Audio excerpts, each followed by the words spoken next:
السلام علیکم ناظرین، جیسا کہ آپ کو اس کے دوسرے پارٹ سے معلوم ہو گیا کہ کس طرح اللہ تعالیٰ نے حضرت آدم علیہ السلام اور حضرت حوا کو جنت میں داخل فرمایا۔ پھر جنت میں جانے کے بعد حضرت آدم علیہ السلام اور حضرت حوا نے بھول کر اس درخت کا پھل کھا لیا جس کے کھانے سے اللہ تعالیٰ نے منع فرمایا تھا۔ چنانچہ اس کے کھاتے ہی ان کے جنتی لباس اتر گئے اور انہوں نے جنتی پتوں سے اپنا جسم ڈھانپا اور پھر وہ جنت سے زمین کی طرف اتار دیے گئے۔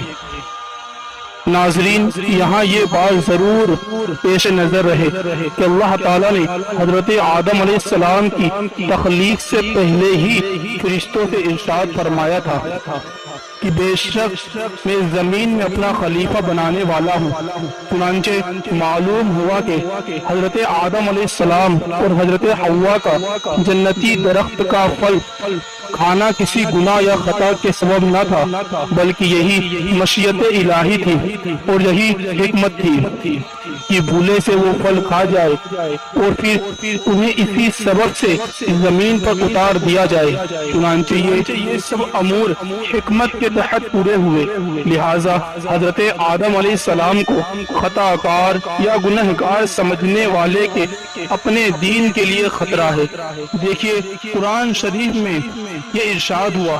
بے شک ہم نے اس سے پہلے آدم سے درخت کے قریب نہ جانے کا عہد لیا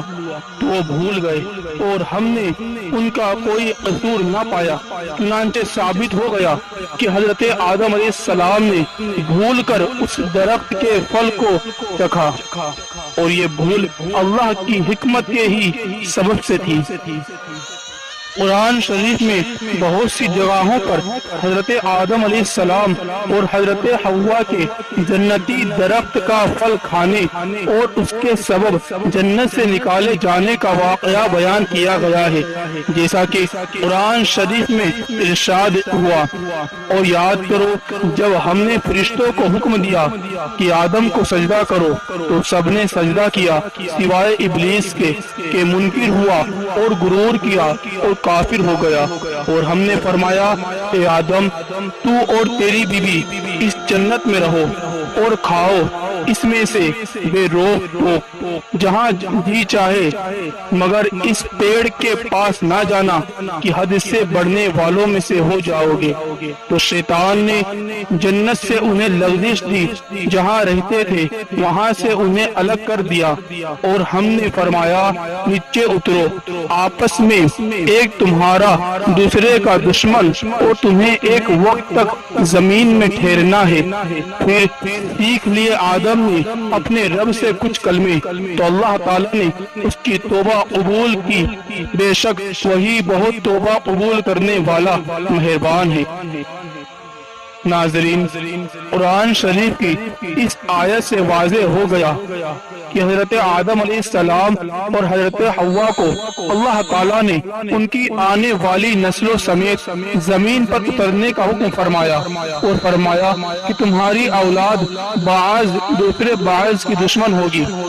حضرت آدم علیہ السلام اور حضرت حوا کو الگ الگ زمین پر اتارا گیا۔ روایت کے مطابق حضرت آدم علیہ السلام کو سراندیپ اور حضرت حوا کو جدہ میں اتارا گیا۔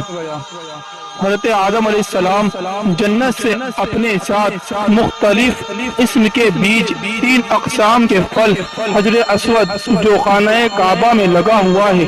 اور حضرت موسیٰ علیہ السلام کا عصا جو حضرت موسیٰ علیہ السلام کو بعد میں ملا،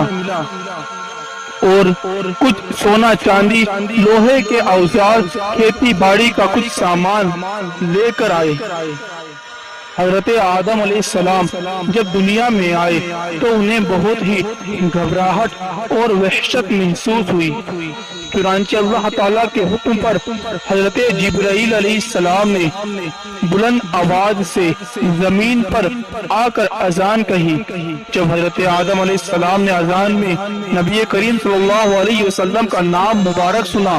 تو حضرت آدم علیہ السلام کی وحشت اور گھبراہٹ دور ہو گئی۔ حضرت آدم علیہ السلام جس دن